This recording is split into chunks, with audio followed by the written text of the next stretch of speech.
All right, I think this is going to be the last video for the M14 M1A series. This is the stock. Just going to talk a lot of generalities over it. This is nothing like competition shooting or anything like that. There's some similarities with the M1 Garand rifle, but similarities aren't like some of the other metal parts. The first one is obviously it's the tip out at the front end where it hooks in, but here our ferrule is mounted. It does not come off whatsoever off of it. The swivel points, same thing. It's all pressed in with metal. The sling is basically the same, but they went from webbing to nylon. Same type of series. There are some parts that are the same, obviously.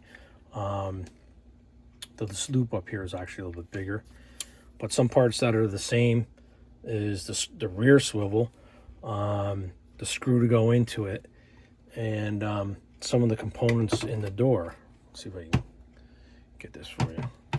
All right, so this is the latest, I mean the newest style of butt plate for the M14. It's called unhinged. This part's steel, this part is aluminum. Originally both were steel, and even before that the earliest was the M1 Garand type of butt plate with all with the trap door for the M14. So the M14, basically the door is the same, the plunger is very similar, but the spring and the pin are the same, and it's basically the same setup on the inside as far as the cleaning kits go. Okay, this is a Winchester stock. It's called a Big Red. Obviously if you're firing, you can put this up on your shoulder. This actually makes it a little bit lower. I wish it was somewhere around there, but it's not. I guess when you're wearing a lot of clothes or something, an automatic fire when you're in the military. A lot more complex cutting in there. We talked about before about the M14 triggers and the M1 Garand. Well, you can see how wide this is compared to a M1 stock, but that tang to the right, that's the disconnector that's wider, is going to go into this part right here where it's all cut out. Well, that's solid wood on the M1, and that's why it doesn't fit in. This has a metal retention liner. I had talked previously about how the locking lugs are different. Well, part of the reason in the receiver is that now we're metal lined. We're not just metal on metal from the trigger guard to the rifle itself, but we have some spacing issues and how to get the magazine in and out. Adds a little stability. This is pressed in a little bit.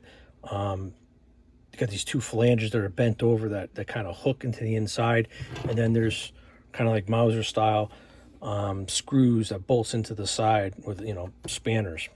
Lock your bolt back to the rear is a big cutout. And basically that's the M14 stock, but you're going to be looking for cracks. They're usually a little bit beefier around in this area than the M1s, but they definitely are a lot lighter. I think they're beefier in the pistol grip area. Make sure you clean out. This one's got a little cruddy over here, a little fouling, and that's about it. But I just want to at least show you that. Some of the similarities, a little bit of the differences, what they look like. The real late ones, this is obviously is a wood one. Many of them were birch, being post-war. You're lucky if you find a walnut one, but then they later went on to a composite, and those are brown. Most of those are GI too.